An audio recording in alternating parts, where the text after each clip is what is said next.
Autobiography of Benvenuto Cellini, Part II, Section 12, Chapters 57 through 62. Chapter 57. While the workshop for executing my Perseus was in building, I used to work in a ground-floor room. Here I modelled the statue in plaster, giving it the same dimensions as the bronze was meant to have, and intending to cast it from this mould. But finding that it would take rather long to carry it out in this way, I resolved upon another expedient, especially as now a wretched little studio had been erected, brick on brick, so miserably built that the mere recollection of it gives me pain. So then I began the figure of Medusa, and constructed the skeleton in iron. Afterwards I put on the clay, and when that was modelled, baked it. I had no assistants except some little shop-boys, among whom was one of great beauty. He was the son of a prostitute called Lisabetta. I made use of the lad as a model, for the only books which teach this art are the natural human body. Meanwhile, as I could not do everything alone, I looked about for workmen in order to put the business quickly through, but I was unable to find any. There were indeed some in Florence who would willingly have come, but Bandinello prevented them, and after keeping me in want of aid a while, told the Duke that I was trying to entice his work-people because I was quite incapable of setting up so great a statue by myself. I complained to the Duke of the annoyance which the brute gave me, and begged him to allow me some of the labourers from the opera. My request inclined him to lend ear to Bandinello's calumnies, and when I noticed that, I set about to do my utmost by myself alone. The labour was enormous. I had to strain every muscle night and day, and just then the husband of my sister sickened and died after a few days' illness. He left my sister, still young, with 6 girls of all ages on my hands. This was the first great trial I endured in Florence, to be made the father and guardian of such a distressed family. Chapter 58. In my anxiety that nothing should go wrong, I sent for 2 hand-labourers to clear my garden of rubbish. They came from Pontevecchio, the one an old man of 60 years, the other a young fellow of 18. After employing them about 3 days, the lad told me that the old man would not work, and that I had better send him away, since beside being idle, he prevented his comrade from working. The little I had to do there could be done by himself, without throwing money away on other people. The youth was called Bernardino Manilini of Mugello. When I saw that he was so inclined to labour, I asked whether he would enter my service, and we agreed upon the spot. He groomed my horse, gardened, and soon essayed to help me in the workshop, with such success that by degrees he learned the art quite nicely. I never had a better assistant than he proved. Having made up my mind to accomplish the whole affair with this man's aid, I now let the Duke know that Bandinello was lying, and that I could get on famously without his work-people. Just at this time I suffered slightly in the loins, and being unable to work hard, I was glad to pass my time in the Duke's wardrobe with a couple of young goldsmiths called Gian Pagolo and Domenico Poggini, who made a little golden cup under my direction. It was chased in bas-relief with figures and other pretty ornaments, and his Excellency meant it for the Duchess to drink water out of. He furthermore commissioned me to execute a golden belt, which I enriched with gems and delicate masks and other fancies. The Duke came frequently into the wardrobe, and took great pleasure in watching me at work and talking to me.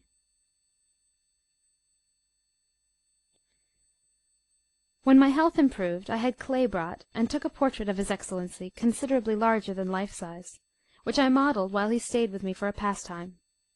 He was highly delighted with this piece, and conceived such a liking for me that he earnestly begged me to take up my working quarters in the palace, selecting rooms large enough for my purpose, and fitting them up with furnaces and all I wanted, for he greatly enjoyed watching the processes of art. I replied that this was impossible. I should not have finished my undertakings in 100 years. The Duchess also treated me with extraordinary graciousness, and would have been pleased if I had worked for her alone, forgetting Perseus and everything besides. I, for my part, while these vain favours were being showered upon me, knew only too well that my perverse and biting fortune could not long delay to send me some fresh calamity, because I kept ever before my eyes the great mistake I had committed while seeking to do a good action. I refer to my affairs in France. The king could not swallow the displeasure he felt at my departure, and yet he wanted me to return, if only this could be brought about without concessions on his part.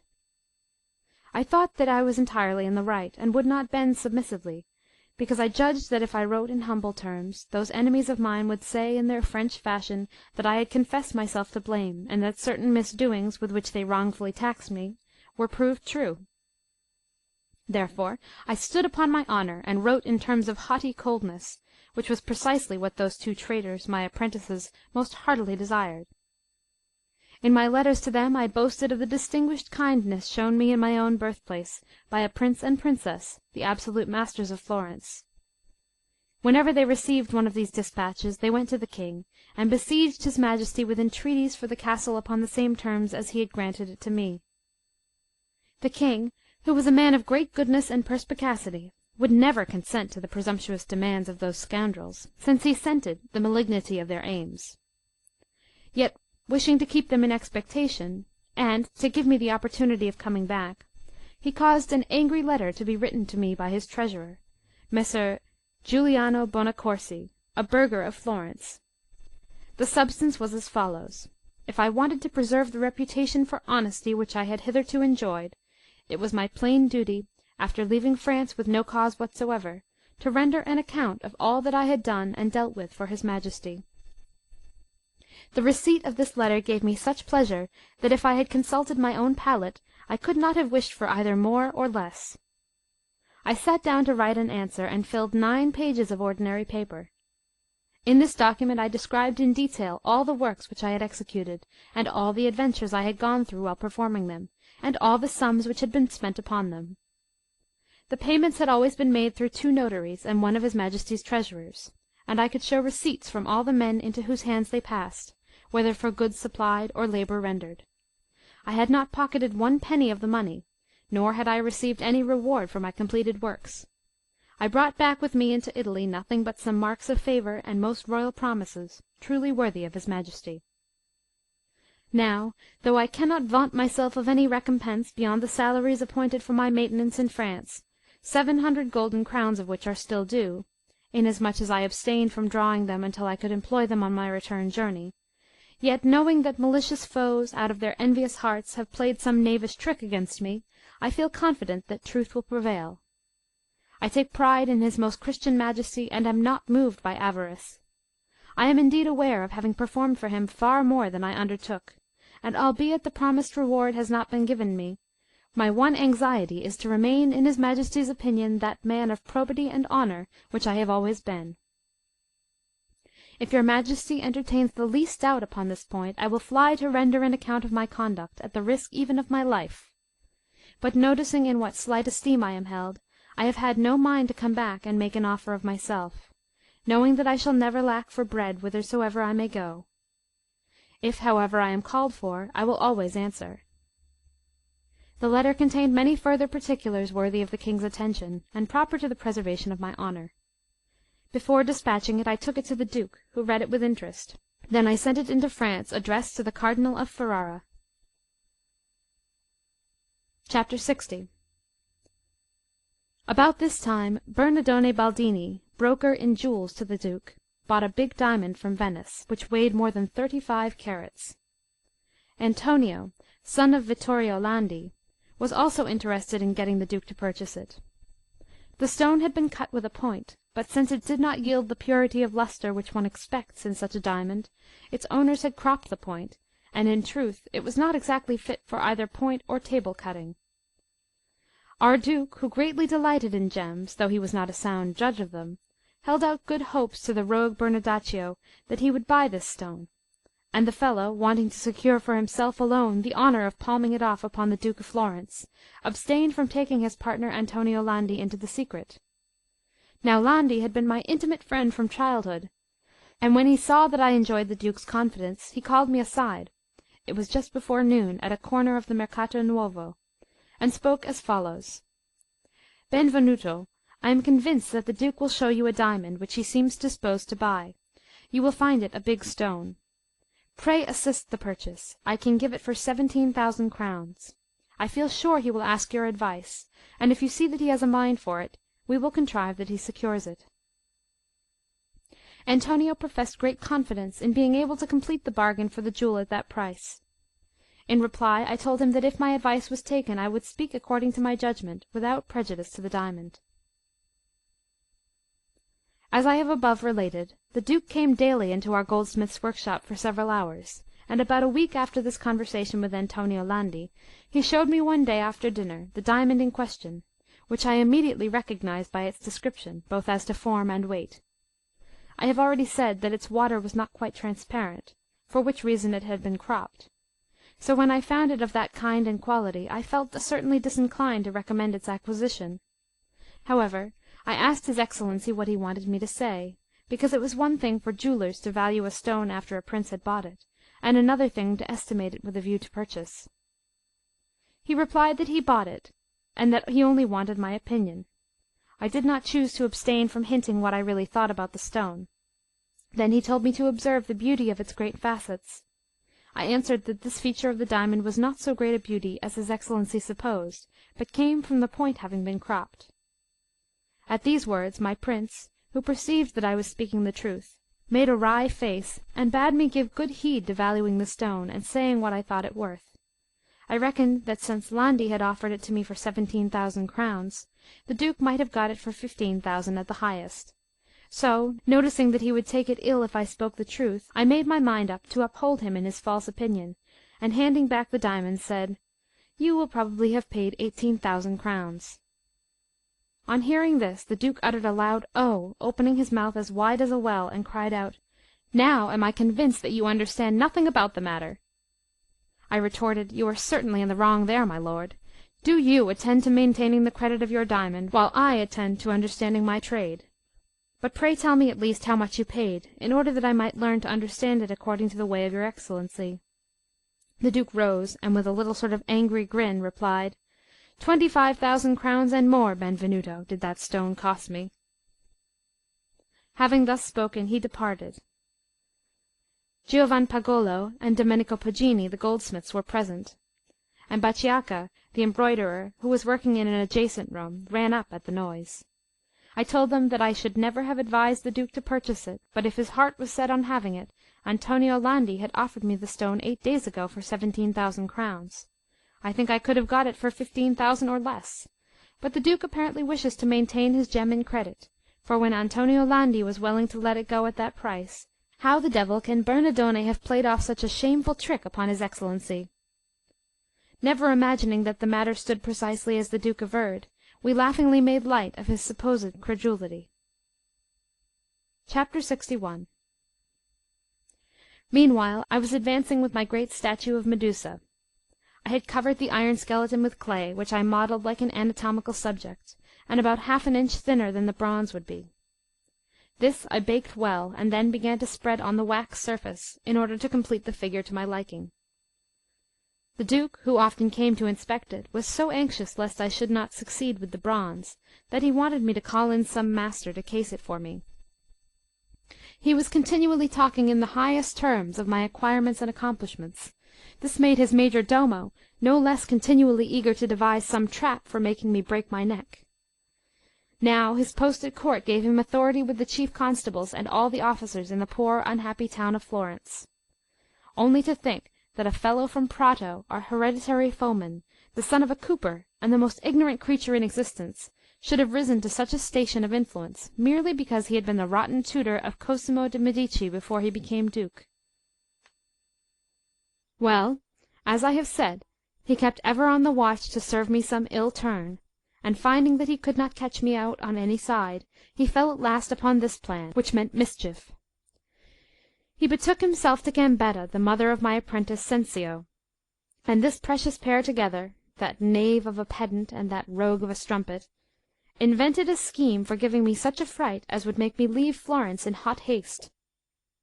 Gambetta, yielding to the instinct of her trade, went out, acting under the orders of that mad knavish pedant the major domo. I must add that they had also gained over the Bargello, a Bolognese whom the Duke afterwards dismissed for similar conspiracies. Well, one evening after sunset Gambetta came to my house with her son, and told me she had kept him several days indoors for my welfare. I answered that there was no reason to keep him shut up on my account, and laughing her whorish arts to scorn, I turned to the boy in her presence, and said these words: You know, Sensio, whether I have sinned with you. He began to shed tears, and answered, No. Upon this the mother, shaking her head, cried out at him, Ugh! You little scoundrel! Do you think I do not know how these things happen?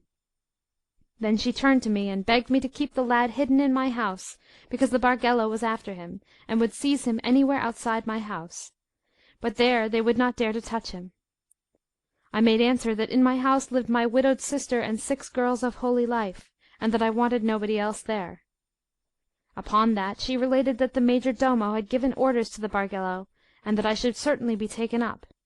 Only, if I would not harbour her son, I might square accounts by paying her 100 crowns. The major domo was her crony, and I might rest assured that she could work him to her liking, provided I paid down the 100 crowns. This cozenage goaded me into such a fury that I cried, Out with you, shameful strumpet!